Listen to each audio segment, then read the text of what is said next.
Il était 1h42 du matin quand une soif brutale me tira du sommeil. Ma gorge était écorchée, chaque gorgée était sèche et douloureuse. Par habitude, je me suis retourné, cherchant le verre d'eau que je gardais toujours sur ma table de chevet. Mes doigts ne trouvèrent que de l'air vide et du bois froid. L'autre côté du lit était froid aussi, les draps lissés intacts. Adrien n'y avait pas dormi depuis des mois. Je n'étais pas surprise. Il ne me restait plus aucune piqûre d'émotion, seulement un engourdissement plat et épuisé. 90 jours, c'est tout ce qu'il avait fallu pour passer d'une confusion anxieuse à une suspicion silencieuse, et finalement à cette acceptation creuse. 8 ans de mariage m'avaient appris exactement qui était Adrien Cole. Aux yeux du monde extérieur, il était le mari parfait, le patron généreux, l'homme qui avait bâti une solide entreprise de matériaux de construction à partir de rien, et qui se souvenait encore de l'anniversaire de chacun. Seul moi connaissais le noyau égoïste qui avait toujours vécu sous le charme. Le temps et l'affection l'avaient recouvert pendant des années. Maintenant, la couverture s'était déchirée net.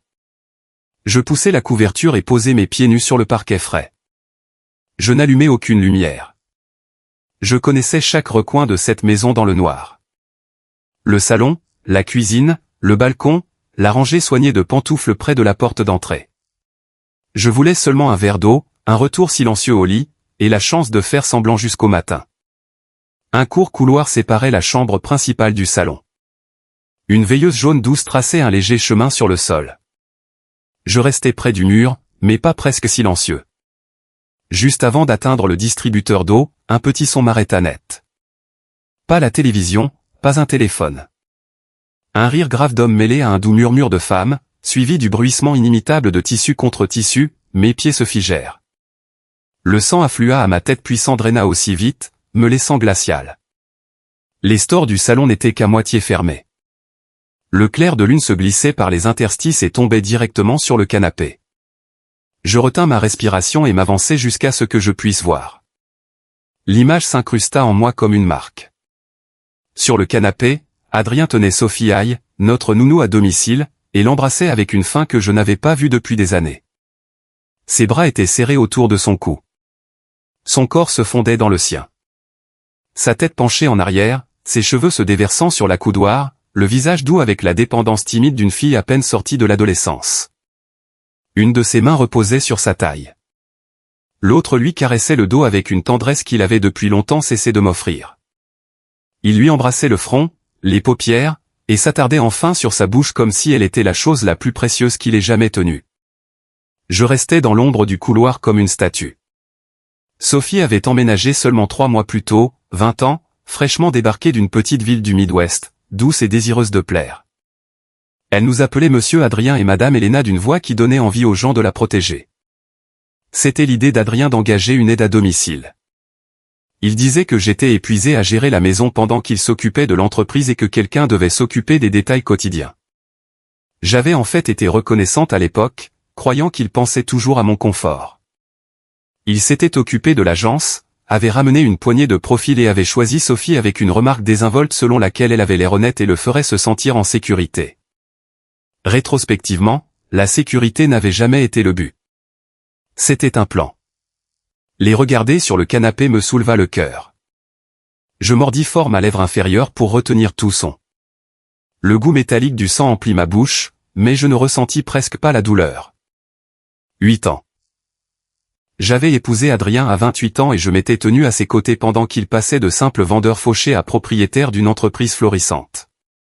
Lorsque le boom immobilier et de la construction a frappé localement, il a décroché les bons contrats et l'entreprise a explosé. J'avais vécu avec lui dans un studio exigu et fuyant. J'avais mangé des nouilles instantanées pendant des semaines d'affilée pour l'aider à réunir l'argent de départ. J'avais discrètement vendu les bijoux de famille que ma grand-mère m'avait laissés. J'avais porté et donné naissance à notre fille, Mia, maintenant âgée de 7 ans et en première année, brillante et bien élevée. J'avais abandonné une carrière prometteuse en comptabilité pour que la maison tourne sans friction et qu'il n'ait jamais à s'inquiéter. Je croyais que les années difficiles étaient derrière nous. Je croyais que tant que nous restions unis, nous pouvions tout survivre. Je croyais que l'homme que j'avais aimé et pour lequel j'avais tant sacrifié honorerait toujours les limites de notre mariage. La réalité me donna la gifle la plus dure de ma vie. Dans la maison que nous partagions depuis 5 ans, sur le même canapé où nous regardions la télévision et parlions. La nuit, mon mari tenait une fille de 16 ans sa cadette et lui murmurait comme si elle était le centre de son monde. Au clair de lune, je vis enfin ce que j'avais refusé de remarquer. Les yeux de Sophie, la forme de son visage, même la façon dont elle souriait, étaient des copies presque exactes de la femme que j'avais été au début de la vingtaine, avant que le temps, le travail domestique et les compromis silencieux n'aient émoussé les arêtes. Il n'avait pas cessé d'aimer ma version plus jeune. Il était simplement allé chercher un remplacement pour les parties qui s'étaient estompées. Il n'avait pas engagé une nounou. Il avait engagé un rappel vivant de la fille qu'il avait épousée autrefois, quelqu'un qu'il pouvait encore conquérir. Adrien la relâcha finalement, lui lissa les cheveux et parla d'une voix empreinte d'affection. « Pourquoi t'es-tu encore faufilé dehors ? Je t'ai dit d'attendre dans ta chambre. » Et si Elena le découvrait ? Sophie fit la moue et tapota sa poitrine de ses petits poings. « Parce que tu m'as manqué. » Madame Elena dort si profondément. Elle ne le remarquera jamais. Tu me traites mieux que mes propres parents ne l'ont jamais fait. Il gloussa, traçant sa joue d'un doigt. Petite sotte. Si tu restes avec moi, je ne te laisserai pas souffrir. Attends juste un peu plus longtemps et tout, il ne termina jamais la phrase.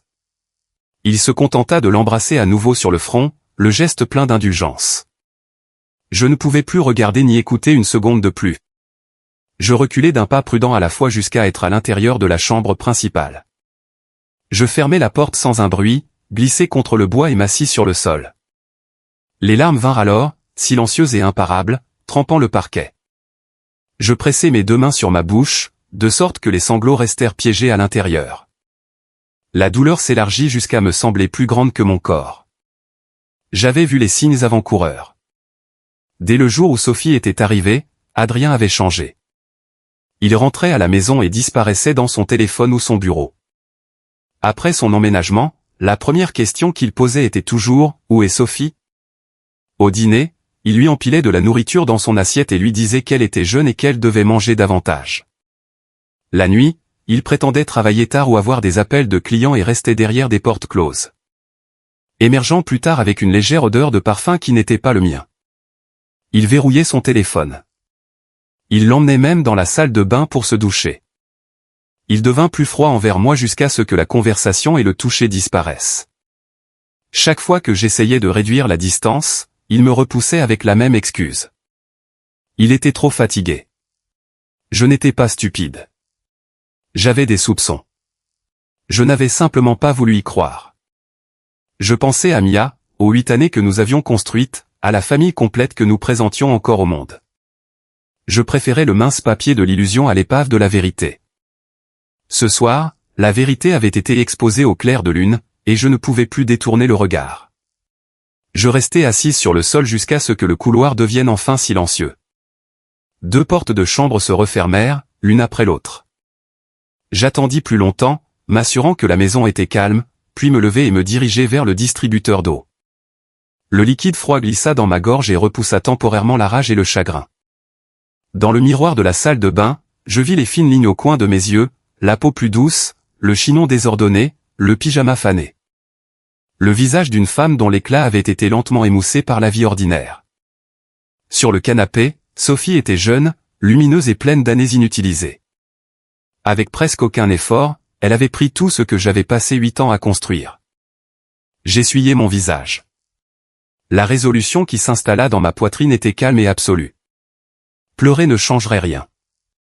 Une scène ne changerait rien. Faire semblant ne ferait que me coûter davantage. Je ne laisserai pas 8 ans de sacrifice s'évaporer. Mia ne grandirait pas dans une maison bâtie sur des mensonges. Et je refusais de passer le reste de ma vie dans un mariage qui avait déjà commencé à pourrir. Je voulais un divorce non par colère, non par rancune, mais comme une décision lucide. Je ferais payer Adrien le prix de ce qu'il avait fait. Je prendrais chaque morceau de ce qui me revenait de droit. Il apprendrait que trahir un mariage et une famille n'est jamais gratuit. Mais je ne pouvais pas encore me trahir. Ce soir-là, je n'avais pas d'enregistrement, pas de photographie. Seulement le souvenir gravé dans mes yeux. J'avais besoin de preuves qu'il ne pourrait pas nier. Pendant les 3 jours suivants, je vécus exactement comme avant, cuisinant, prenant soin de Mia, parlant à Adrien avec un visage calme qui ne trahissait rien. Chaque soir, après que Mia s'endorme, je mettais mon téléphone en silencieux, lançais un enregistrement vidéo et le cachais derrière la rangée de cadres photos sur la console du salon, l'objectif pointé directement sur le canapé. La première nuit resta calme. La deuxième nuit resta calme. La troisième nuit, juste après minuit, des pas légers passèrent devant la chambre principale. Adrien quitta son bureau. Une seconde porte s'ouvrit. Celle de Sophie. Mon cœur battait la chamade, mais je gardais ma respiration régulière et mon corps immobile, feignant un sommeil profond. Le lendemain matin, pendant qu'Adrien se brossait les dents, je me rendis rapidement dans le salon, récupérai le téléphone et m'enfermai dans la chambre. Mes mains tremblaient en ouvrant le fichier. Sur l'écran, Adrien et Sophie s'embrassaient sur le canapé, les voix claires, les mouvements indubitables. L'horodatage indiquait minuit 17. La vidéo durait plus de 20 minutes. Je la sauvegardai sur une clé USB et un dossier cloud sécurisé, puis supprimai l'original du téléphone. Tout retrouva sa surface ordinaire. Ce matin-là, je me lavai le visage, préparai le petit déjeuner et continuai comme si rien n'avait changé. La coupure sur ma lèvre inférieure, datant de 3 nuits auparavant, avait déjà formé une croûte. Je la couvris de rouge à lèvres. Mia sortit de sa chambre avec son sac à dos, m'enlaça les jambes et me demanda si nous allions avoir ses œufs brouillés préférés. Je m'accroupis, ajustai son col et souris, l'amertume soigneusement dissimulée. Adrien descendit dans un costume impeccable, les cheveux parfaits, toujours le PDG raffiné. Ses yeux papillonnèrent quand il me vit, puis se lissèrent. « Tu es levé tôt. »« Je ne dors pas bien, » répondis-je calmement, le regardant droit dans les yeux.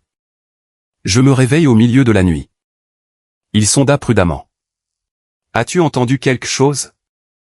Je haussai les épaules, l'image de l'innocence. Je me suis juste retourné et je me suis rendormi. « Pourquoi ? As-tu fait quelque chose dont tu te sens coupable ?» Les mots étaient légers, presque en plaisantant, mais mes yeux restaient perçants. Il toussa 2 fois et se rattrapa rapidement. « De quoi parles-tu ? J'ai travaillé tard et je craignais de t'avoir dérangé. »« Je vois. » Je me tournai pour servir le porridge de Mia, un sourire froid effleurant le coin de ma bouche. Il était ébranlé. C'était suffisant. Sophie apparut dans un tablier propre, la tête baissée, murmurant « Bonjour » à nous deux. Je répondis d'un seul mot et laissai mon regard se poser sur elle pendant une seconde. Le bord d'une boucle d'oreille dépassait de son col. Quelque chose de nouveau, quelque chose qui n'appartenait pas à une fille vivant avec un salaire de nounou. Le dernier fragment de chaleur en moi s'éteignit. À la table du petit déjeuner, Adrien ne cessait de passer de la nourriture à Sophie, son inquiétude visible. Elle gardait la tête baissée, les joues légèrement rougies, lui lançant des regards furtifs. Mia mangeait inconsciente. Je mangeais en silence. Je ne parlais pas, n'accusais pas, n'interrogeais pas. Je regardais comme une étrangère qui connaissait déjà la fin. Après le petit déjeuner, Adrien emmena Mia à l'école. À la porte, il hésita comme s'il voulait dire quelque chose, puis partit sans un mot. Seuls Sophie et moi restâmes. Elle commença à débarrasser les plats, les mains rapides, les yeux ne se levant jamais. Je m'appuyai contre l'embrasure de la porte de la cuisine et la regardai. « Sophie, tu as 20 ans cette année, c'est exact ?» Son corps se raidit. Elle hocha la tête.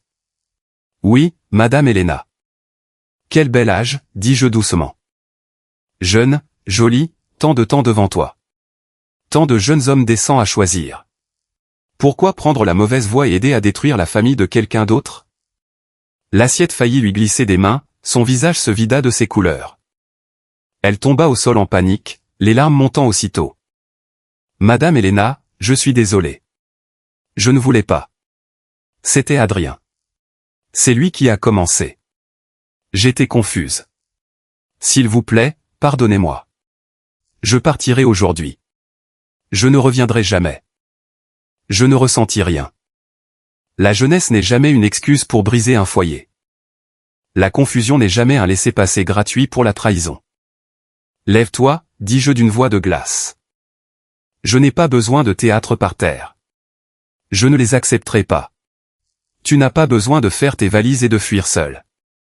Je demanderai à Adrien d'organiser ton départ. Et Adrien et moi allons divorcer. Cette maison n'abritera plus les personnes qui la trahissent. Elle me regarda, stupéfaite que les mots soient sortis si calmement et si définitivement. Je ne la regardai plus.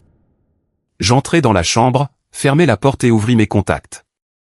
Ma colocataire de collège, Rachel Quinn, était maintenant avocate spécialisée en droit de la famille. Quand elle répondit, je gardai ma voix stable. Rachel, j'ai besoin d'un divorce. J'ai besoin de ton aide. La surprise de Rachel ne dura qu'une seconde avant que sa voix ne devienne professionnelle et ferme. Raconte-moi tout, Elena.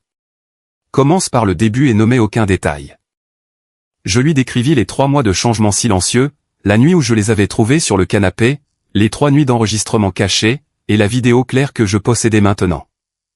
Je lui parlais du parfum qui n'était pas le mien. Du téléphone verrouillé. De la tendresse soudaine qu'Adrien montrait à une fille de 20 ans qui ressemblait à une version plus jeune de moi. Quand j'eus fini, la ligne fut silencieuse un instant. Puis Rachel parla avec la précision calme dont je me souvenais de nos années universitaires. Tu as bien fait d'obtenir des preuves avant de le confronter. La plupart des gens explosent d'abord et cherchent des preuves ensuite. Cela leur coûte généralement cher. Ton travail maintenant est de rester silencieuse, de rester organisée et de me laisser gérer l'aspect juridique. Je veux la garde principale de Mia et chaque dollar auquel j'ai droit en vertu de la loi. Pas un centime de moins. Je veux la garde principale de Mia, dis-je. Et je veux chaque centime de ce qui m'appartient. Pas un sou de moins. Bien. C'est l'état d'esprit dont nous avons besoin. Envoie-moi la vidéo, les relevés financiers, les titres de propriété, tout ce que tu peux rassembler sans le mettre sur la piste. Ne le confronte pas encore si tu peux l'éviter. Ne discute pas. Ne le préviens pas. Plus la piste écrite est propre, plus notre position est forte. J'acquiesçai à chaque instruction. Après avoir raccroché, je restai assise sur le bord du lit pendant un long moment, laissant le poids de la décision s'installer. La peur clignotait encore aux abords. Peur des commérages, peur de ce que Mia ressentirait. Peur de partir sans rien. Mais en dessous, une clarté plus froide avait pris racine. Quitter un homme qui avait déjà quitté le mariage de toutes les manières importantes n'était pas une perte.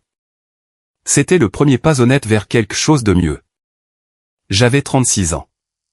J'avais un diplôme, des années d'expérience professionnelle et une fille qui avait besoin d'une mère qui se respectait encore. Même sans Adrien, je pouvais construire une vie. Je passais le reste de la matinée et la majeure partie de l'après-midi à collecter des documents. En 8 ans, l'entreprise d'Adrien était passée d'une opération unipersonnelle à une solide entreprise de taille moyenne. Nous possédions 3 propriétés, la maison de 4 chambres dans le bon quartier scolaire où nous vivions, un condo de banlieue plus petit qu'il utilisait parfois pour ses voyages d'affaires, et un modeste logement locatif. 2 voitures, un SUV que je conduisais quotidiennement et une élégante berline qu'il préférait, des actions de l'entreprise, des comptes d'épargne conjoints, des comptes de placement, des fonds de retraite. Tout cela était un bien matrimonial. Je photographiais chaque acte, titre, contrat d'exploitation, relevé bancaire et résumé de portefeuille. Je sauvegardais les images sur la même clé USB qui contenait la vidéo, et téléchargeais des copies cryptées dans un dossier cloud sécurisé que Rachel m'avait recommandé. Quand j'eus fini, la pile de papier sur le lit semblait ordinaire, presque ennuyeuse. Pourtant, chaque page représentait des années d'efforts partagés et, dans de nombreux cas, des années de mon travail non rémunéré, gérant la maison, élevant Mia, s'occupant du travail invisible qui laissait Adrien libre de construire son entreprise, ce qui avait une valeur légale. L'infidélité ne faisait que renforcer le dossier. À midi, Adrien rentra pour déjeuner et trouva la maison anormalement silencieuse. Sophie s'était faite rare après notre conversation précédente. Je soupçonnais qu'elle faisait ses valises. Il entra dans la chambre et me vit assise sur le lit, les documents étalés autour de moi. Son sourire était prudent. « Hey, tu as été occupé ce matin. » « Juste en train d'organiser des papiers de la maison, » répondis-je sans lever les yeux. Puis je mis le dernier dossier de côté et le regardai droit dans les yeux. « Nous devons parler, Adrien. » La couleur quitta son visage si vite que j'eus presque pitié de lui. Presque. Il s'assit sur la chaise en face du lit, les mains fermement jointes sur ses genoux. « De quoi veux-tu parler ? » ? Divorce. Le mot tomba, plat et définitif. Sa tête se releva d'un coup. « Elena, qu'est-ce que tu dis ? Divorce? Pour une seule erreur? Nous sommes mariés depuis 8 ans. Mia n'a que 7 ans. Ne peux-tu pas me pardonner cette fois? Je sais que j'ai eu tort.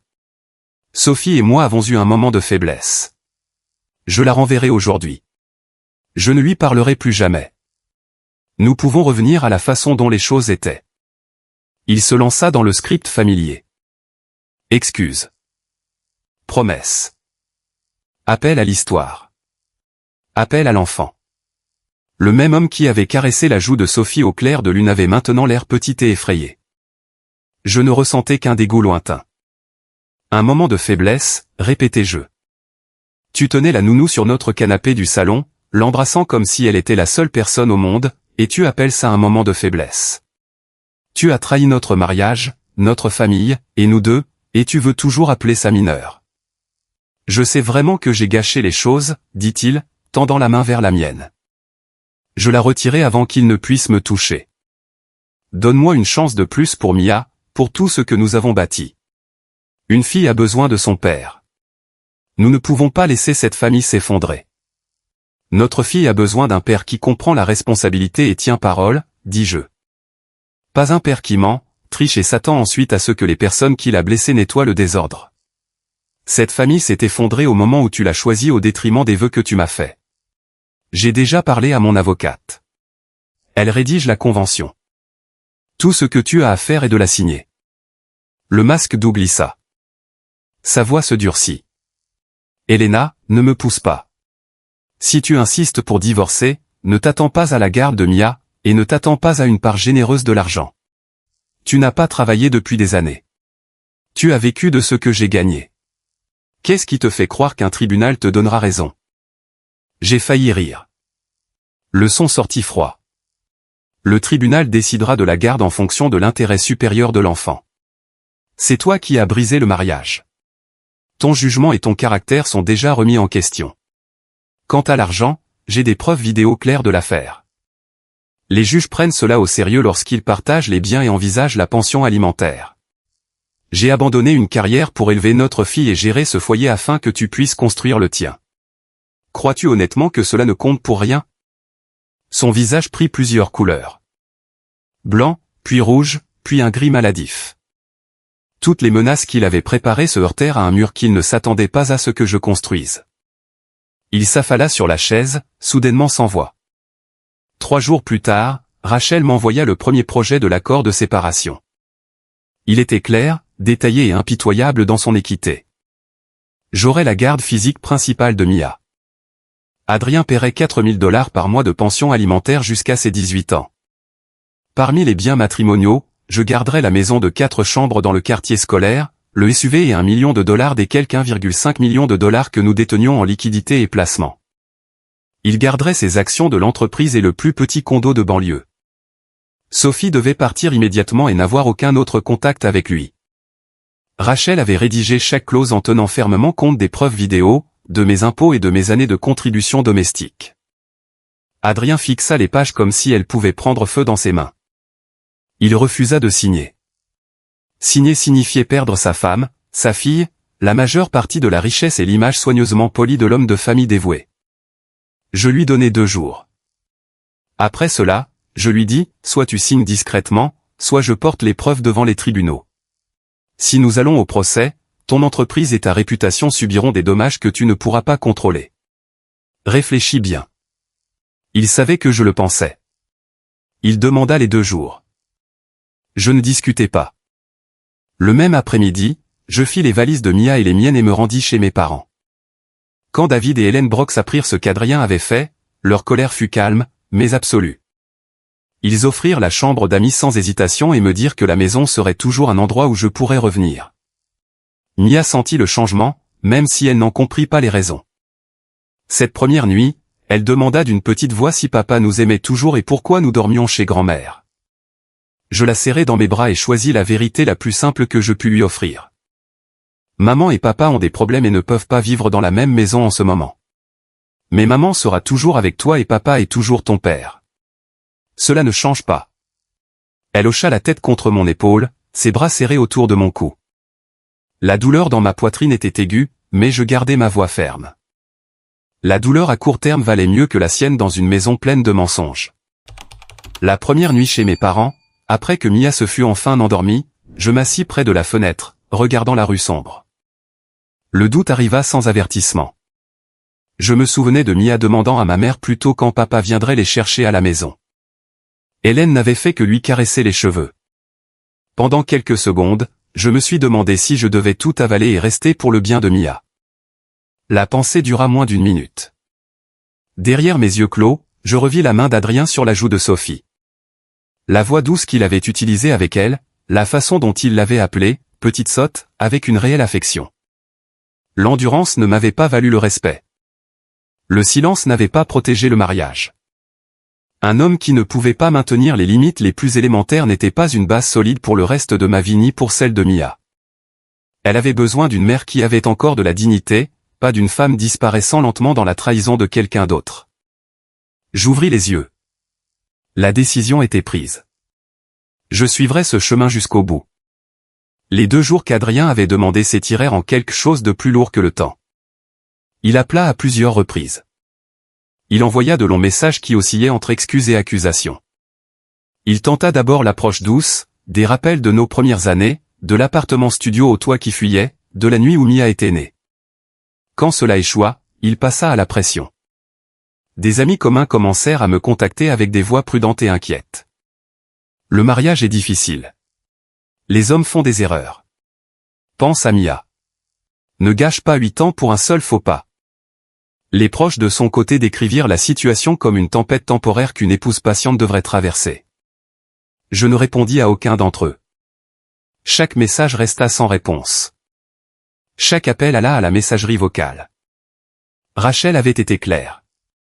Le silence était une stratégie, pas une faiblesse. S'engager ne ferait que lui donner du matériel à tordre plus tard. Sophie avait déjà quitté la maison. Après notre conversation dans la cuisine, elle avait fait une seule valise et avait emménagé dans une chambre bon marché en périphérie de la ville. J'appris cela par les propres messages d'Adrien, qui se transformait parfois en plainte sur la façon dont la fille l'appelait sans arrêt et rendait tout plus difficile. Il voulait me faire croire qu'il avait rompu les liens. La vérité était plus simple. Il essayait de gérer 2 incendies à la fois. Et il découvrait qu'aucun de nous ne pouvait être contrôlé comme il l'espérait. Je restai chez mes parents avec Mia. David et Hélène posèrent peu de questions. Ils firent simplement de la place. Hélène cuisina les plats que Mia aimait. David vérifia 2 fois les serrures chaque nuit. Bien que le quartier fût calme, leur présence était constante sans être intrusive, exactement ce dont j'avais besoin. Tandis que la machine juridique se mettait en marche, Rachel déposa la pétition. L'État exigeait une période d'attente de 90 jours avant qu'un juge ne signe le décret final. Pendant ces 90 jours, l'une ou l'autre partie pouvait encore tenter une réconciliation. Je traitais cette période comme un compte à rebours, rien de plus. Adrien la traita comme une fenêtre ouverte. Ses messages devinrent plus longs et plus frénétiques. Certains jours, il suppliait. Certains jours, il énumérait tout ce qu'il avait fourni au fil des ans, comme si un soutien financier effaçait l'image de lui sur le canapé avec Sophie. Les pires jours, il revenait aux menaces, aux batailles pour la garde, à l'embarras public, à l'affirmation que je me retrouverais sans rien parce que je n'avais pas travaillé depuis des années. Je transmis chaque message à Rachel sans y répondre. Elle les cataloguait, un schéma de pression, un schéma d'intimidation, tout cela utile si nous devions un jour démontrer qu'il n'abordait pas le processus de bonne foi. Mia ressentit le changement même lorsque j'essayais de maintenir ses journées normales. Un après-midi, elle rentra de l'école plus silencieuse que d'habitude. Elle s'assit sur le canapé, son sac à dos toujours sur le dos, et regarda le sol. Je m'agenouillai devant elle. « Qu'est-ce qui se passe, ma chérie ?» Elle leva les yeux rouges. Un garçon de ma classe a demandé pourquoi mon papa ne vient plus me chercher. Je ne savais pas quoi dire. Les mots me transpercèrent comme une petite lame précise. Je la pris dans mes bras et la serrai pendant que je cherchais une réponse honnête sans être lourde. Papa est très occupé avec son travail en ce moment. Cela ne signifie pas qu'il a cessé de t'aimer. Même si maman et papa ne vivent pas dans la même maison, cette partie-là reste la même. Elle enfouit son visage contre mon épaule. Je ne veux pas que tu sois triste, maman. Si tu vas bien, je vais bien. J'embrassai le sommet de sa tête et gardai ma voix ferme. Maman va bien. Tant que je t'ai, je vais bien. À ce moment-là, toute hésitation restante disparut. Rester dans un mariage brisé lui aurait appris que l'amour signifiait accepter le manque de respect. Partir lui apprendrait que la dignité était permise. Les 90 jours passèrent avec une étrange double vitesse. Lent dans les heures où le doute tentait de faire surface, rapide dans l'accumulation des petites tâches pratiques. J'ai rencontré Rachel 2 fois de plus pour affiner les chiffres et le langage. Nous avons examiné chaque compte, chaque propriété, chaque contribution que j'avais faite et qui n'apparaissait jamais sur une fiche de paie. L'accord est resté ferme. Garde principale de Mia, la maison du quartier scolaire, le SUV, 1 million des liquidités, 4 000 par mois de pension alimentaire pour enfants. Adrien a conservé les actions de l'entreprise et le petit condo.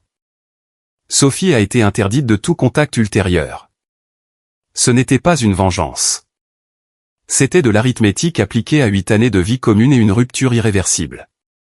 Les tentatives d'Adrien devinrent plus inventives. Il demanda à un ami commun de me raisonner autour d'un café. Je déclinai. Il fit livrer des fleurs chez mes parents avec un mot citant une phrase de nos vœux de mariage. Je jetai les fleurs et gardai le mot pour Rachel. Il apparut une fois à la sortie de l'école de Mia, se tenant à distance avec une expression que je ne pouvais pas lire. Je gardai mon visage neutre, récupérai Mia et partis sans un mot. Plus tard cette nuit-là, il me texta qu'il voulait seulement voir sa fille.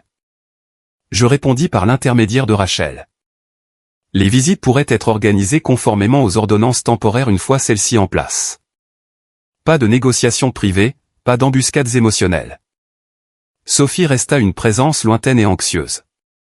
D'après le peu qu'Adrien révéla dans ses messages les plus inguardés, elle vivait dans un état d'inquiétude constante, l'appelant, lui demandant ce qu'il adviendrait d'elle, lui rappelant des promesses qu'il avait apparemment faites dans le noir. Il ignorait la plupart de ses contacts tout en refusant de couper complètement la ligne. Je ne ressentais aucune satisfaction dans sa peur. Elle était entrée dans un mariage qui ne lui appartenait pas et avait aidé à le briser. Les conséquences étaient à elle de les porter. Mon attention restait fixée sur Mia et sur la sortie propre que je construisais. La nuit, après que Mia se soit endormie, je m'asseyais parfois près de la fenêtre de la chambre d'amis et laissais les pensées plus calmes faire surface. 8 ans n'est pas une petite partie d'une vie. Il y avait eu de la vraie tendresse autrefois. L'épuisement partagé dans le premier appartement, la nuit où nous avons ramené Mia de l'hôpital, les petites célébrations quand l'entreprise a décroché ses premiers contrats importants. Ces souvenirs ne disparaissaient pas simplement parce que le présent avait changé. Ils perdaient simplement leur pouvoir de me maintenir dans un endroit qui ne me respectait plus. Je pouvais reconnaître les bonnes années sans accepter de vivre dans leur version ruinée. Hélène vint me voir un soir avec 2 tasses de thé. Elle s'assit sur le bord du lit et parla sans drame. Tu n'as pas à être forte à chaque minute, mais tu n'as pas non plus à revenir simplement parce que l'alternative est difficile. J'acquiesçai. L'alternative était difficile. C'était aussi le seul chemin qui laissait mon respect de soi intact. David, à sa manière plus calme, s'assurait que la voiture était toujours pleine d'essence et que j'avais un jeu de clés de rechange. Leur soutien était pratique et constant. Cela me rappela que je n'avais jamais été aussi seul que les menaces antérieures d'Adrien avaient tenté de me faire croire. À la fin du 2e mois, la pression extérieure commença à s'amenuiser. Les amis qui avaient préconisé la patience devinrent mal à l'aise lorsqu'ils réalisèrent que je ne flanchais pas. Les proches cessèrent d'appeler. Les messages d'Adrien raccourcirent, puis devinrent sporadiques. L'énergie frénétique des premières semaines se transforma en un silence morne et rancunier. Je le préférais. Le silence était plus facile à gérer que la performance. Rachel appela vers la fin de la période d'attente pour confirmer la date de l'audience finale. Les 90 jours seront écoulés la semaine prochaine. Il n'a toujours pas signé la convention, mais il n'a pas non plus déposé de contre-plainte qui compliquerait les choses. Je pense qu'il espère que tu changeras d'avis à la dernière minute. Tu es toujours solide. Je suis solide, dis-je. Bien. Habille-toi simplement. Arrive tôt. Ne t'engage pas s'il essaie de te faire changer d'avis dans le couloir. Nous entrons. Nous confirmons les termes. Nous terminons. Je raccrochai et regardai le calendrier. 1 semaine. Le nombre me semblait à la fois long et court. Assez long pour que le doute tente une dernière fois de faire surface. Assez court pour que je puisse déjà voir l'autre côté. Je passais les jours restants à maintenir la routine de Mia. École, devoirs, le parc près de la maison de mes parents, histoire du soir légère. Quand elle demanda une fois si papa vivrait de nouveau avec nous après les papiers, je lui dis la vérité dans un langage qu'elle pouvait comprendre. Maman et papa vont vivre dans des maisons différentes. Tu verras toujours papa les jours où nous serons d'accord. Mais maman et toi, nous serons une équipe dans notre propre maison. Elle y réfléchit, puis hocha la tête. Les enfants comprennent plus de choses que les adultes ne leur en accordent parfois. Ce dont ils ont le plus besoin, c'est de cohérence et de l'absence de chaos adulte. La nuit précédant l'audience, je préparais le petit dossier de documents que Rachel m'avait dit d'apporter. La vidéo était déjà en sa possession. Les dossiers financiers étaient copiés et tabulés. Ma copie du décret proposé était ongletée et surlignée. Je préparais des vêtements simples pour le matin. Rien de dramatique, rien de défait, juste des lignes épurées et des couleurs calmes. Dans le miroir, je semblais plus âgé que la femme qui avait cru autrefois qu'une nounou était un cadeau de considération de la part de son mari. Je semblais aussi plus clair. Les mois de silence contrôlé avaient brûlé une sorte de douceur qui ne m'avait jamais servi. Je vérifiai Mia une dernière fois. Elle dormait, une main enroulée près de sa joue, respirant calmement. Je me tins dans l'embrasure de la porte et laissai le fait ordinaire de sa sécurité s'installer sur moi. Tout ce que j'avais fait, le téléphone caché, la collecte minutieuse des papiers, le refus de répondre aux supplications d'Adrien, avait été fait pour cela. La chance de lui offrir un foyer qui ne l'obligeait pas à faire semblant. Une perturbation à court terme était toujours préférable à une vie entière à regarder sa mère accepter moins que le respect. J'éteignis la lumière et allai me coucher. Le sommeil vint lentement, mais quand il arriva, il fut profond et ininterrompu. Le matin, je me rendrai au palais de justice, franchirai les portes et terminerai ce que j'avais commencé. La nuit où je me tenais dans un couloir sombre et regardais mon mariage se terminer en temps réel. L'attente était presque terminée. La page suivante était déjà prête à être écrite. Le matin de l'audience finale arriva sous un ciel bas et gris. Je me réveillai à 7 heures, pris une douche et m'habillai d'un simple chemisier anthracite et d'un pantalon foncé. Des lignes épurées, rien qui n'invite aux commentaires. Un maquillage léger, les cheveux tirés en arrière. Je ressemblais à quelqu'un qui assistait à une réunion d'affaires ordinaire plutôt qu'à la fin officielle d'un mariage de 8 ans. Hélène emmena Mia au parc du quartier pour que l'enfant n'ait pas à voir ses parents entrer au tribunal. Avant de partir, je touchai le petit dessin que Mia avait laissé sur la table de chevet la veille au soir, 3 bonshommes allumettes se tenant la main et au dos, en lettres bancales, « J'aime maman et papa ». La douleur fut brève et familière. Je posai le dessin avec précaution et pris mon dossier. J'atteignis les marches du palais de justice du comté à 8h50. Adrien était déjà là. Ses yeux étaient injectés de sang, sa mâchoire ombragée de chaume. Le costume autrefois impeccable était froissé comme s'il avait dormi dedans. Le PDG raffiné qui quittait la maison chaque matin avec des cheveux parfaits avait disparu. À sa place se tenait un homme qui semblait acculé. Quand il me vit, il se redressa. Un mélange compliqué de culpabilité, de panique et de quelque chose de plus dur traversa son visage. « Tu es venu, dit-il. » Sa voix semblait écorchée. J'acquiesçai une fois. Entrons et terminons ça. Nous n'avions fait que quelques pas vers l'entrée quand une voix aiguë coupa à travers le trottoir. Adrien, tu ne peux pas divorcer d'elle. Je m'arrêtai et me retournai. Sophie accourait vers nous, les cheveux décoiffés, les yeux gonflés. Elle l'atteignit en courant et lui saisit le bras, levant les yeux avec une urgence striée de larmes. Tu as promis que tu me traiterais bien. Tu as promis que tu la quitterais pour moi. Tu ne peux pas juste divorcer et me jeter. Quelques personnes près des portes ralentirent pour regarder. Le visage d'Adrien se raidit d'humiliation et de fureur. Il tenta de la repousser. Pourquoi es-tu ici? Qui t'a dit de venir? Pars maintenant. Je ne pars pas. La voix de Sophie monta.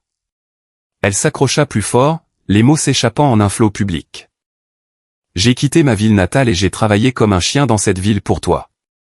Maintenant tu divorces et tu me jettes de côté comme si je n'avais jamais compté. Comment peux-tu faire ça? La scène avait le drame bon marché d'un épisode de télévision.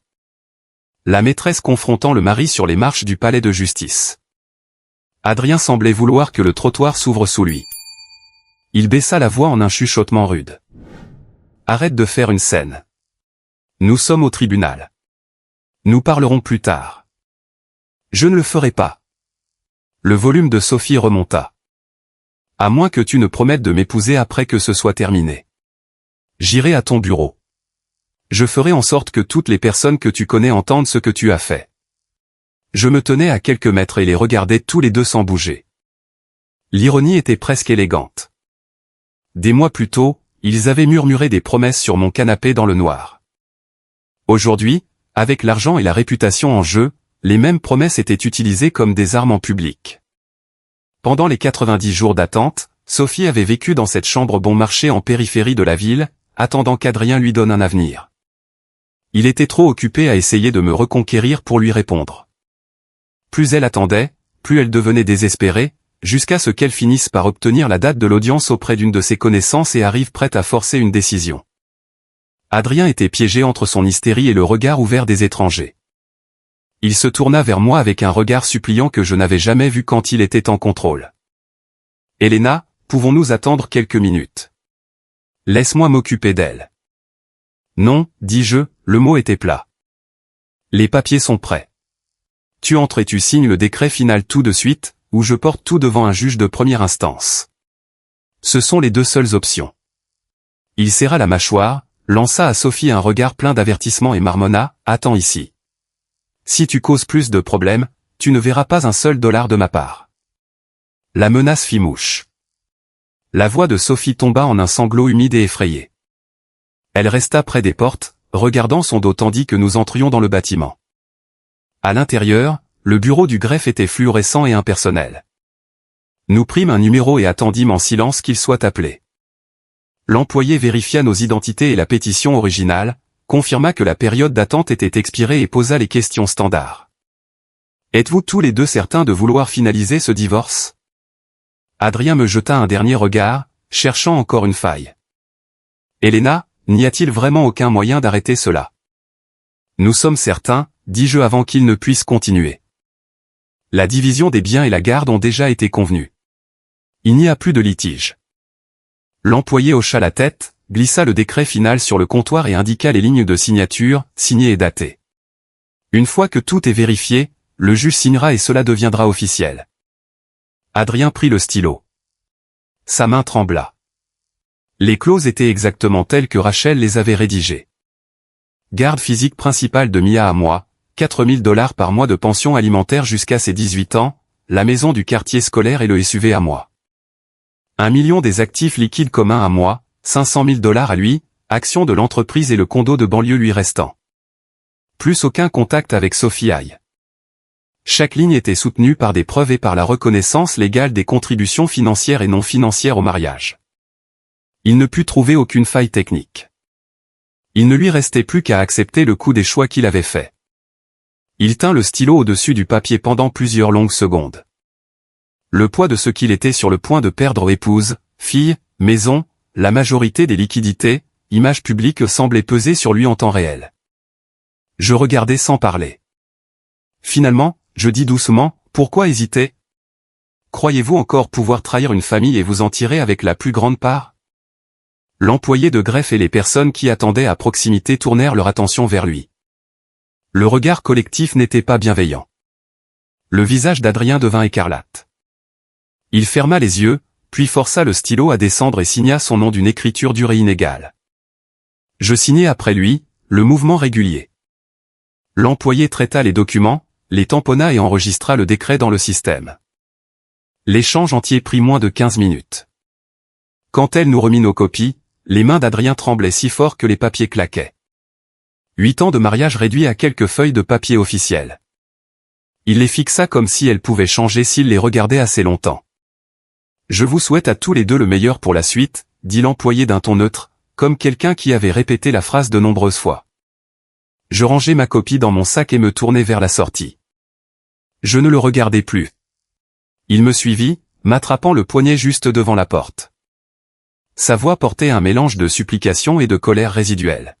« Elena, es-tu vraiment si froide ? 8 ans et tu ne te soucies de rien de ce que nous avons bâti. Tu as pris la majeure partie de l'argent. Comment suis-je censé m'en sortir? Je m'arrêtai et me retournai. L'air entre nous semblait immobile. Sophie s'était rapprochée de l'entrée, assez près pour entendre, mais pas assez pour intervenir. Je retirai sa main de mon poignet avec un soin délibéré et le regardai droit dans les yeux. Adrien, écoute attentivement. Chaque maison et chaque dollar que j'ai reçu aujourd'hui ne sont pas quelque chose que j'ai volé. Je les ai gagnés en vivant dans un appartement qui fuyait et en mangeant des nouilles instantanées avec toi il y a 8 ans. Je les ai gagnés en vendant les bijoux de ma grand-mère pour que tu puisses démarrer l'entreprise. Je les ai gagnés en quittant ma propre carrière pour élever notre fille, maintenir le ménage en ordre et te donner la liberté de construire ce que tu as construit. C'est le prix de la trahison d'un mariage et de coucher avec la nounou sous notre propre toit. Tu n'as pas perdu face à moi. Tu as perdu face à ton propre manque de contrôle et à un appétit qui n'était jamais satisfait. Je marqua une pause assez longue pour que les mots s'installent, puis ajoutai la dernière pièce. Et une chose de plus. Tu crois que Sophie t'aime? Elle aime l'argent, le condo et le titre qui venait avec ton nom. Le jour où tu n'auras plus rien, elle partira plus vite que n'importe qui. Quant à moi, sans toi, ma vie ne fera que s'améliorer. La couleur quitta son visage par étapes. D'abord pâle, puis marbré, puis d'un gris terne. Sa bouche s'ouvrit, mais aucun son n'en sortit. Il ressemblait à un homme qui venait de voir toutes les histoires qu'il se racontait s'effondrer au même moment. Je ne restai pas pour en voir davantage. Je redressai mes épaules, me retournai et descendis les marches du palais de justice. Au-dessus de nous, les nuages se déplaçaient. Une mince bande de bleu pâle apparut, et quelques faibles rayons de soleil atteignirent le pavé. Je sentis la lumière sur mes épaules et continuai à marcher. Pas de regard en arrière, pas de larmes, seulement la sensation physique nette d'un poids que j'avais porté pendant des mois, qui se déposait enfin. Derrière moi, j'entendis la voix de Sophie remonter, aiguë de panique renouvelée, et le cri de réponse d'Adrien. Leur dispute se répandit sur le trottoir, à la vue de tous. Accusations, argent, promesses brisées. Je ne me retournai pas. Je commandai une voiture, donnai l'adresse de mes parents au chauffeur et regardai le palais de justice rétrécir dans le rétroviseur jusqu'à ce qu'il disparaisse. Quand j'ouvris la porte d'entrée de la maison de mes parents, Mia courut depuis le salon et me serra dans ses bras à la taille. « Maman, papa et toi avez-vous fini les papiers ?» Je m'agenouillai pour que nous soyons au même niveau et hochai la tête. « Oui, c'est fini. À partir de maintenant, maman et Mia vont vivre une belle vie ensemble. » Elle hocha la tête avec force et resserra son étreinte. « Tant que j'ai maman, c'est suffisant. » Hélène et David se tenaient à quelques pas. Ils ne posèrent aucune question. Hélène dit seulement, « Tu es à la maison. Cette maison est toujours la tienne chaque fois que tu en as besoin. » Le calme que j'avais maintenu toute la matinée se relâcha. Mes yeux brûlaient, mais les larmes qui vinrent n'étaient pas du chagrin. Elles étaient la libération de quelqu'un qui était enfin sorti d'une pièce qui avait lentement manqué d'air. Les jours après le tribunal s'écoulèrent avec un rythme calme et pratique. Rachel s'occupa des transferts formels. En 2 semaines, l'acte de propriété de la maison du quartier scolaire ne portait plus que mon nom. Le titre du SUV suivit. Le $1 million se déposa sur des comptes que je contrôlais seul. Chaque email de confirmation ressemblait moins à une victoire qu'à une simple restauration de l'équilibre. 8 ans de contribution, enfin clairement définis légalement. Je signai là où il fallait signer, déposai les papiers et ressentis un apaisement constant dans ma poitrine. Ce n'était pas un coup de chance. C'était la sécurité que j'avais déjà payée avec du temps, du travail et l'effacement silencieux de ma propre voie professionnelle. J'ai programmé une légère rénovation de la maison avant que Mia et moi n'y emménagions à nouveau. Peinture fraîche dans des tons neutres doux, nouvelle serrure, un nettoyage en profondeur qui a éliminé toute trace du chapitre précédent. J'ai gardé les meubles qui me semblaient encore les nôtres et remplacé ceux qui portaient trop de poids. La chambre qui avait été celle d'Adrien et la mienne est devenue simplement la mienne. J'ai choisi de nouveaux draps aux couleurs calmes, ouvert entièrement les rideaux et laissé la lumière atteindre les coins. Quand le travail fut terminé, les pièces ne sentaient plus la vieille tension. Elles sentaient la peinture et la possibilité. Mia s'adapta plus vite que je ne l'avais prévu. La maison n'était qu'à 15 minutes de son école et plus près du parc qu'elle aimait. Elle retourna dans sa propre chambre avec ses livres et ses dessins familiers et en quelques jours, son rire sonnait plus léger. devoir à la table de la cuisine, expérience de pâtisserie le week-end, promenade du soir, petite routine qui ne nécessitait aucune performance. Sans le courant sous-jacent du silence adulte et des demi-vérités, ses épaules se relâchèrent. Elle voyait toujours Adrien selon le programme que Rachel avait aidé à établir, mais les visites étaient contenues et prévisibles. Elle n'avait plus à lire l'atmosphère dans une maison où l'affection était devenue sélective. Après quelques semaines d'installation, je me suis tourné vers la vie professionnelle que j'avais mise de côté. Mon diplôme en comptabilité et mon expérience antérieure en entreprise n'avaient pas disparu. Ils avaient seulement été mis en pause. J'ai révisé pour l'examen de CPA, réussi les sections nécessaires à mon renouvellement et mis à jour mes qualifications.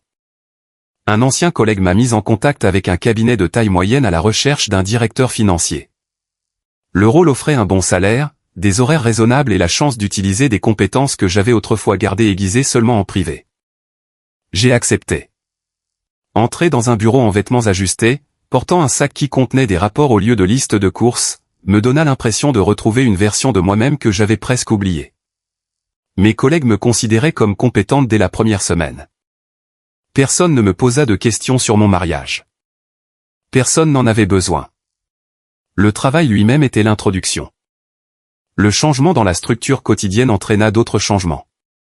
Je commençais à marcher tôt le matin avant que Mia ne se réveille, puis j'ajoutais des exercices de renforcement musculaire simples 3 fois par semaine. Je fis attention au sommeil et à une alimentation qui soutenait réellement l'énergie plutôt que de simplement me faire passer le temps. Le miroir refléta progressivement une femme qui semblait moins fatiguée, la peau plus claire, la posture plus droite, la douceur fatiguée autour des yeux remplacée par quelque chose de plus stable. J'ai perdu 7 kg sans obsession, simplement en traitant mon corps comme quelque chose qui m'appartenait à nouveau au lieu de quelque chose qui existait pour faire fonctionner un foyer. Des amis que j'avais négligés pendant les années plus calmes du mariage réapparurent. Des cafés, de courts dîners, des conversations qui ne tournaient pas autour de l'humeur de quelqu'un d'autre. J'emmenais Mia dans des musées le week-end, dans un parc national pendant une longue pause, dans des lieux ordinaires qui semblaient encore nouveaux parce que nous les choisissions ensemble. Je lui dis dans un langage qu'elle pouvait comprendre que maman et papa vivaient maintenant dans des maisons différentes, mais que tous deux l'aimaient toujours. Elle posa moins de questions anxieuses au fil des mois. Les enfants remarquent la cohérence plus que l'explication. Des informations sur Adrien me parvinrent par fragments, jamais sollicitées. Son entreprise, déjà mise à l'épreuve par sa distraction pendant la séparation, perdit 2 clients majeurs coup sur coup. Le flux de trésorerie se resserra. La persona de PDG confiant devint plus difficile à maintenir. Sophie, fidèle à la prédiction que j'avais prononcée sur les marches du palais de justice, ne resta pas. Après la dispute publique devant le bâtiment, elle sembla voir clairement le paysage réduit. Elle vida ce qui restait de ses liquidités accessibles, prit une montre dont il était fier et retourna dans sa ville natale sans adresse de réexpédition. Il la chercha et ne trouva rien. La découverte sembla l'affecter plus durement qu'il ne l'avait prévu. La fille, qu'il avait appelée mieux que ses propres parents, avait fait un simple calcul et était partie. Je ne ressentais aucun triomphe dans ses rapports. Je ne ressentais pas non plus l'envie de les adoucir. Il avait choisi le risque. Les conséquences lui appartenaient. Mon attention resta fixée sur la vie qui prenait forme dans la maison du quartier scolaire. Les bulletins de Mia. Les progrès constants de mon nouveau rôle. Les soirées ordinaires où le seul son était celui de ces pages qui tournaient ou le léger clic du thermostat. Le passé refaisait encore surface à des moments inattendus. Une chanson des premières années du mariage, la vue d'un canapé similaire à celui de l'ancien salon, le vague souvenir d'un parfum qui n'était pas le mien. Chaque fois que la vague arrivait, elle traversait et se retirait. Je ne lui construisais pas de maison. Rachel me contacta une fois après que les transferts furent terminés. Tout est enregistré et propre, dit-elle. S'il essaie de rouvrir quoi que ce soit, il aura du mal. Tu as fait le plus difficile en restant discipliné quand il aurait été plus facile d'exploser. Je la remerciai. La discipline avait été coûteuse sur le moment. Sa valeur était plus claire maintenant. En refusant la confrontation dramatique, j'avais conservé les preuves intactes et le chemin légal étroit. En refusant les marchandages émotionnels, j'avais gardé mes décisions pour moi. Un soir, vers la fin du premier trimestre dans la maison, Mia et moi étions assises sur les marches arrière, regardant la lumière changer. Elle se pencha contre mon épaule et dit presque nonchalamment, « J'aime mieux notre maison maintenant. Elle est plus calme, d'une bonne manière. » Je posai ma joue contre ses cheveux et acquiesçai. Le calme n'était pas le vide. C'était l'absence d'un certain type de tension qui avait autrefois rempli chaque pièce sans être nommée. Nous restâmes là jusqu'à ce que l'air se rafraîchisse, puis nous rentrâmes pour terminer les petits rituels d'une nuit de semaine. Bain, histoire, lumière. Quand elle fut endormie, je parcourus les pièces une fois, vérifiant les serrures par habitude, et sentis le fait solide de la propriété s'installer à nouveau. La maison n'était pas un prix. C'était un endroit où le prochain chapitre pouvait avoir lieu sans permission. Je commençais à comprendre en termes pratiques plutôt que philosophiques ce que les gens voulaient dire en parlant de reconstruction. Ce n'était pas un geste dramatique unique. C'était l'accumulation de choix ordinaires faits sans référence à l'approbation ou à la trahison de quelqu'un d'autre. L'emploi accepté, la couleur de peinture choisie, le week-end planifié, la limite maintenue. Chaque choix était petit. Ensemble, ils formaient une structure capable de supporter à nouveau du poids. Les tentatives occasionnelles d'Adrien de rouvrir la conversation, messages qui commençaient par des regrets et s'orientaient vers des demandes, restèrent sans réponse ou furent redirigés via Rachel. La réponse demeurait la même. Nous étions divorcés. Nous coparentions selon l'accord. Tout le reste était clos. Au bout de 6 mois, le nouveau schéma ressemblait moins à une récupération qu'à une vie ordinaire. Je partais travailler le matin.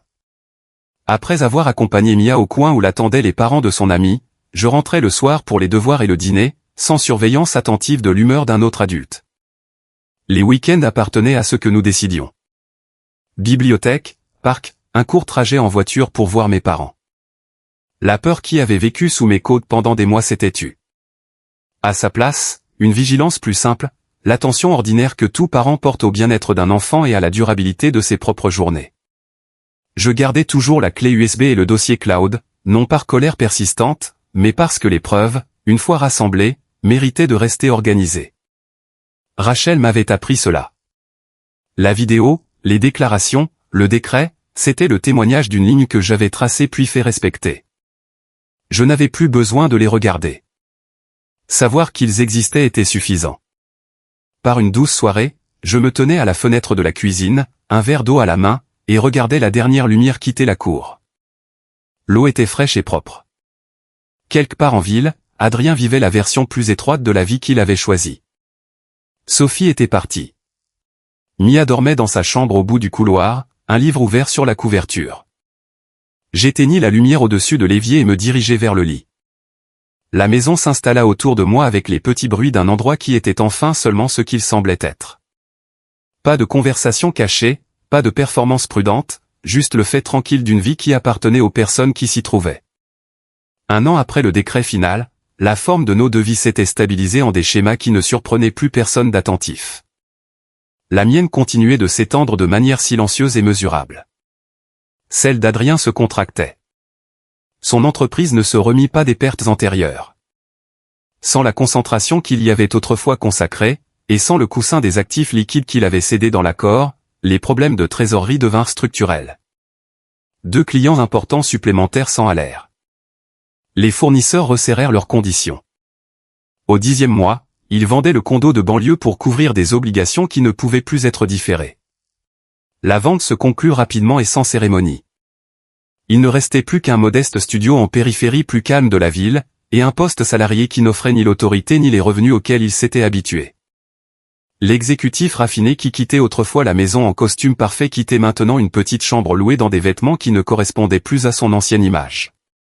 Les gens qui le reconnaissaient encore notaient le changement sans s'y attarder. Le succès l'avait rendu visible. Son absence le rendait ordinaire. Sophie avait complètement disparu de son orbite. Après la dispute au palais de justice, elle avait pris ce qu'elle pouvait et était retournée dans sa ville d'origine. Il la chercha les premières semaines, puis cessa. La fille qui lui avait dit un jour qu'il la traitait mieux que ses propres parents avait fait un simple calcul et était partie. Je n'entendis les détails que par fragments, jamais recherchés, jamais savourés. Il confirmait ce que j'avais dit sur les marches du palais de justice, puis devinrent sans importance pour les jours que je vivais réellement. Mia eut 8 ans et passa en 2e année avec la même constance et la même joie qu'elle avait montrée depuis le déménagement. Ses enseignants la décrivaient comme engagée, gentille et de plus en plus confiante. Elle voyait toujours Adrien selon le calendrier convenu. Des visites l'après-midi, un après-midi occasionnel le week-end, mais les transitions ne portaient plus de tension visible. Elle rapportait les faits de la visite sur le même ton que celui qu'elle utilisait pour le déjeuner à l'école, puis retournait à ses livres ou à ses dessins. Les enfants sont pragmatiques lorsque les adultes autour d'eux cessent de jouer la comédie. Elle avait 2 maisons calmes, et cela suffisait. Mon propre travail continua de s'approfondir. Le rôle de directrice financière s'élargit après le premier cycle budgétaire réussi. On me confia une supervision plus large et une petite équipe. Le salaire augmenta. Plus important encore, la texture quotidienne du travail me rappela que la compétence est une ressource renouvelable. Je quittais la maison chaque matin avec une liste claire de décisions qui m'appartenaient et rentrais le soir sans la vigilance de bas niveau qui avait autrefois accompagné chaque repas partagé. Mes collègues me connaissaient comme fiable et précise. Certains devinrent de véritables amis. Le cercle social que j'avais laissé s'amincir pendant les dernières années du mariage se reforma autour d'invitations ordinaires, un dîner, un court voyage, un après-midi au musée avec Mia. Je pris mieux soin des aspects physiques de ma vie. Un sommeil régulier, une nourriture qui soutenait plutôt que de simplement remplir, des mouvements qui maintenaient la force dans le corps. Le miroir montrait une femme qui ressemblait davantage à la version d'elle-même qu'elle pouvait respecter. Adrien tenta plusieurs fois de me contacter au-delà du calendrier de coparentalité. Les messages suivaient une courbe familière, regret, reconnaissance de la faute, demande de parler correctement, et finalement la suggestion que le divorce avait été une erreur à corriger. Je ne répondis à aucun d'entre eux directement. Le bureau de Rachel fournit la même brève réponse à chaque fois. La communication concernant Mia se poursuivrait par les canaux établis. Toutes les autres questions étaient closes. Il apparut une fois à la limite d'un événement scolaire, se tenant à distance avec une expression que je ne pouvais pas lire de si loin. Je récupérai Mia, parlai à son professeur et partis. Plus tard, il envoya un message plus long demandant une conversation sur la possibilité de recommencer. Je rédigeai une courte réponse, puis la supprimai et laissai Rachel gérer à nouveau la limite formelle. La réponse resta inchangée. Ce qui avait été brisé n'était pas disponible pour reconstruction. Un samedi, il arriva tôt pour son heure prévue avec Mia et me trouva dans le jardin devant la maison, ramassant les dernières feuilles de la saison. Il semblait plus âgé que les 12 mois auraient dû le laisser paraître, les épaules plus étroites, les yeux fatigués en permanence. Il attendit que Mia soit rentrée pour prendre sa veste avant de parler. Je sais que je n'ai pas le droit de demander quoi que ce soit, mais j'ai besoin que tu saches que je comprends ce que j'ai détruit. J'ai eu tort sur tout ce qui comptait. S'il y a une quelconque version d'une seconde chance que tu pourrais envisager, un remariage ou même simplement reconstruire quelque chose lentement, je passerai le reste de ma vie à m'assurer de ne jamais répéter les mêmes erreurs. Les mots étaient travaillés, mais pas entièrement vides. Le regret avait clairement élu domicile en lui. Je l'écoutai jusqu'à la fin, puis répondis sans chaleur. Ce qui est brisé, Adrien. Nous sommes divorcés. Nous continuerons d'être les parents de Mia selon l'accord. C'est la seule relation qui subsiste entre nous. C'est fini depuis longtemps. Le regret ne rouvre pas une porte qui a été fermée pour des raisons claires. Il commença à parler à nouveau, puis s'arrêta. Le silence s'étira. Finalement, il hocha la tête une fois, un petit mouvement vaincu, et recula. Je devais demander. Je comprends, dis-je. La réponse est toujours non. Il partit avec Mia quelques minutes plus tard. Quand ils revinrent cet après-midi-là, elle était joyeuse et pleine de détails ordinaires sur un parc et un arrêt pour une glace. Elle ne mentionna aucune conversation sérieuse, ce qui me dit qu'il lui avait épargné le poids de sa demande. Pour cette petite grâce, j'étais prête à noter un seul point de responsabilité résiduelle. La rencontre ne laissa aucun résidu dans la maison. Je terminai le jardinage, préparai le dîner et écoutai Mia lire à voix haute un livre qu'elle avait choisi elle-même. La soirée se déroula exactement comme les soirées précédentes l'avaient fait, ce qui, plus que toute déclaration dramatique, était la preuve que le passé avait perdu sa capacité à dicter le présent. Je n'avais plus besoin de répéter la colère ou de répéter le pardon. Les deux étaient devenus inutiles. Ce qui restait était une distance nette et pratique, et le travail continu de construire une vie qui ne nécessitait pas sa participation. Occasionnellement, des nouvelles de ces circonstances plus modestes me parvenaient par le biais de connaissances mutuelles qui se sentaient encore obligées de partager. Le studio, le travail ordinaire aux heures ordinaires, l'absence de tout nouveau partenaire, son apparence lorsqu'il se tenait seul au bord des événements scolaires de Mia. Je recevais l'information sans commentaire et sans le besoin de répondre. Sa vie était la sienne à vivre. La mienne ne s'y croisait plus, sauf au point précis requis par la parentalité.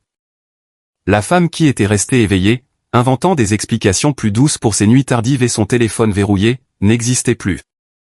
À sa place se tenait quelqu'un qui vérifiait les serrures la nuit par simple habitude, qui planifiait le travail du trimestre suivant, les voyages autour du calendrier scolaire de Mia, et qui pouvait s'asseoir dans une pièce calme sans attendre que le couperet tombe.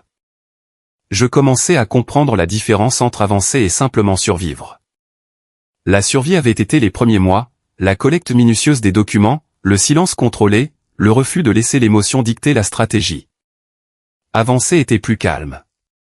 C'était l'accumulation de jours où le nom d'Adrien n'apparaissait pas, sauf si Mia mentionnait une visite. C'était la capacité de marcher dans le supermarché sans chercher un profil familier. C'était la nuit où je réalisais que j'avais passé une semaine entière sans une seule pensée qui commençait par l'ancien mariage.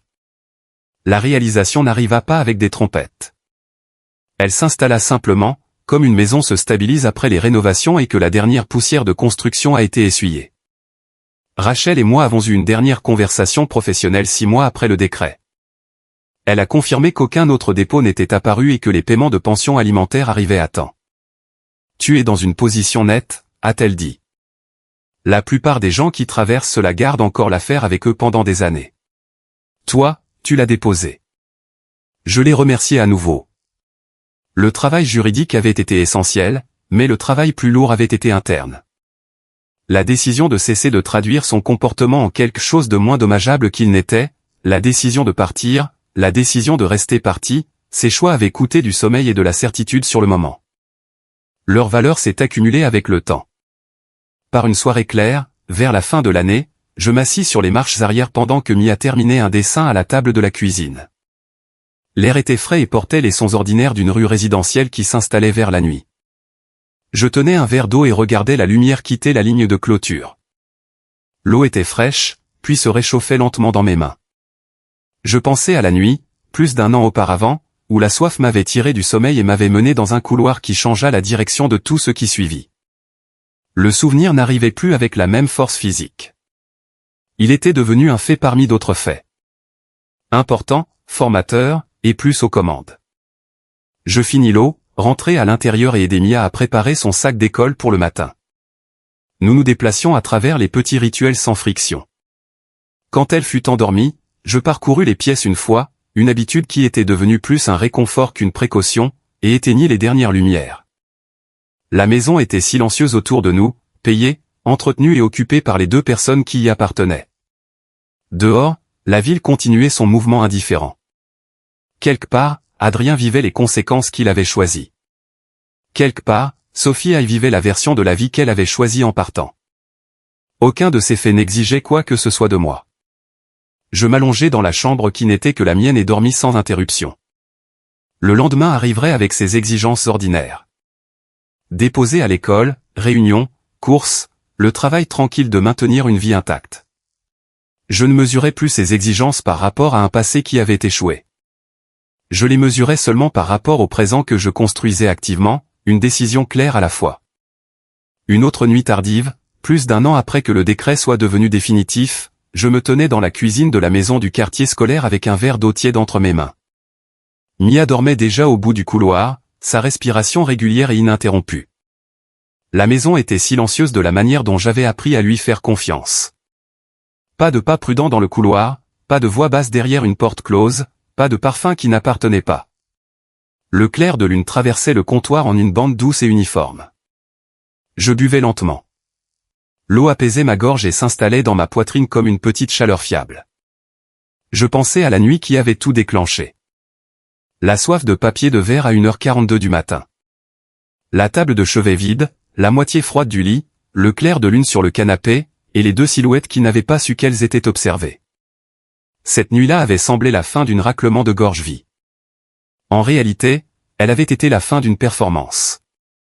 Tout ce qui suivit, le téléphone caché, la vidéo, les documents, le silence contrôlé, les 90 jours, les marches du palais de justice, le démantèlement public d'Adrien et Sophie, avait été le long travail pratique de sortir d'une histoire qui n'était plus à moi de finir.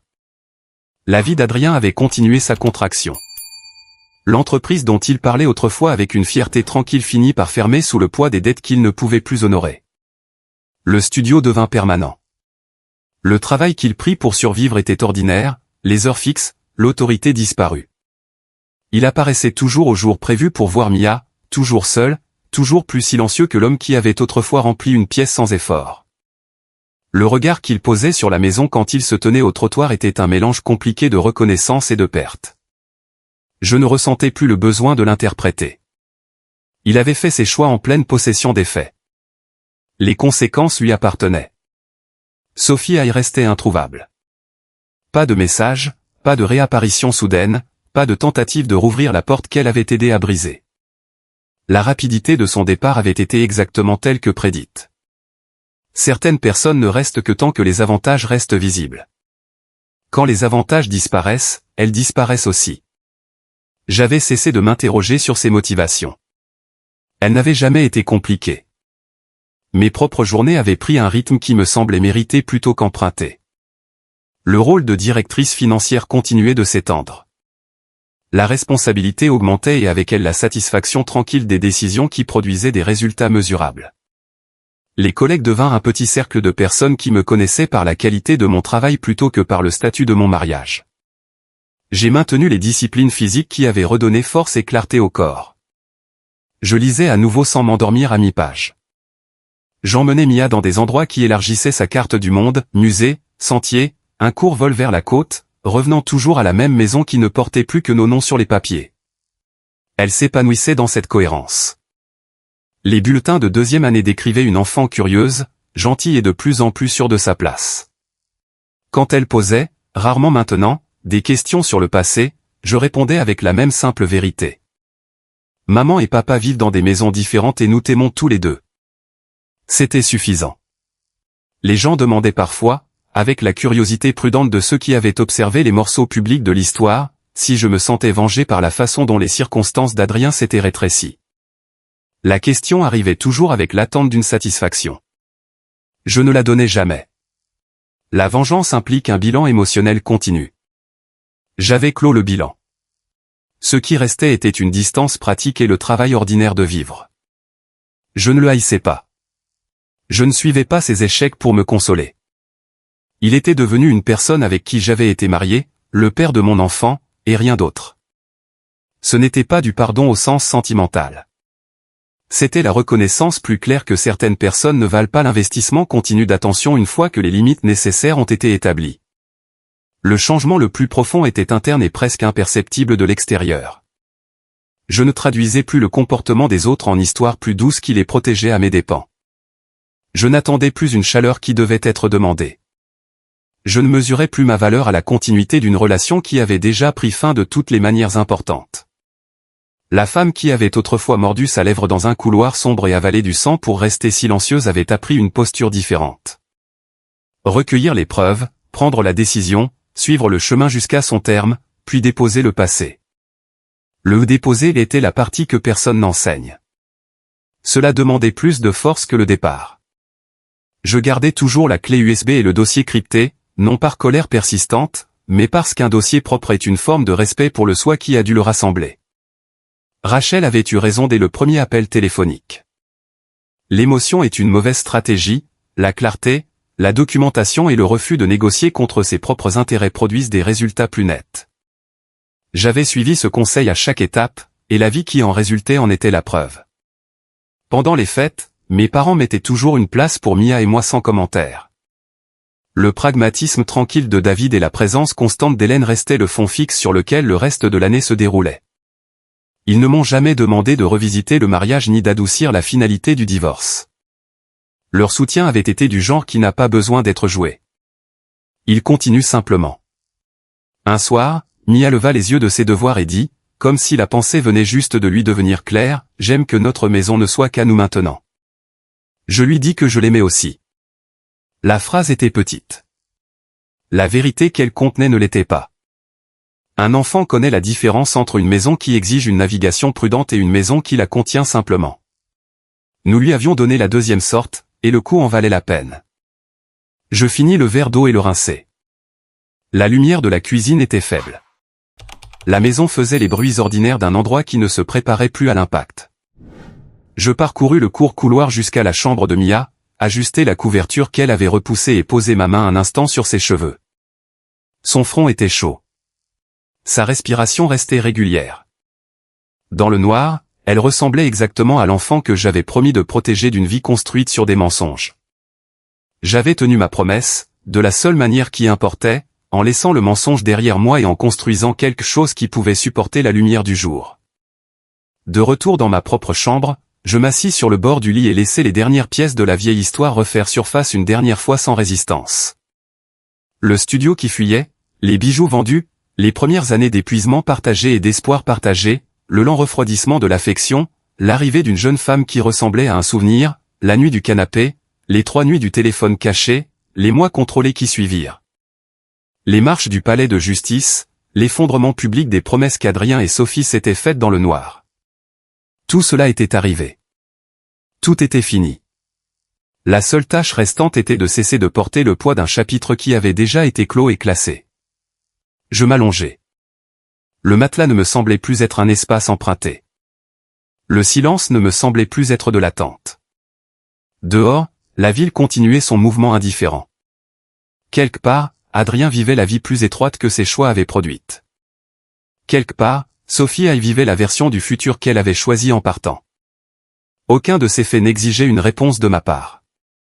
Ma réponse avait déjà été écrite dans le décret, dans l'acte de propriété, dans les jours stables qui suivirent, et dans le simple fait d'une maison qui ne contenait plus que les personnes qui devaient s'y trouver. La chose la plus fiable dans la vie d'une femme n'est pas un mariage ni le bon comportement continu d'un homme. C'est sa propre capacité à voir clairement, à décider proprement et à construire une structure qui ne s'effondre pas lorsque quelqu'un d'autre manque à sa parole. Ne t'accroche à rien qui exige la lente érosion de toi-même. Ne m'en dis rien qui aurait dû être donné librement. Ne te contente de rien qui t'oblige à nommer la trahison par un nom plus doux. Protège les limites. Garde les preuves. Pars quand il faut partir. La vie qui reste de l'autre côté de cette décision n'est pas un prix de consolation. C'est celle qui a toujours été possible une fois que la mauvaise histoire s'est terminée. Je fermai les yeux. L'eau avait fait son travail tranquille. La soif qui m'avait réveillé plus d'1 an auparavant avait disparu. À sa place, une paix plus stable, celle qui n'a pas besoin de s'annoncer, car elle est déjà la température ordinaire des jours. Mia dormait.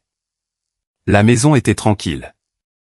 L'avenir, pour la première fois depuis longtemps, me semblait être quelque chose que j'écrivais plutôt que quelque chose que j'endurais. La page avait tourné. Je dormis.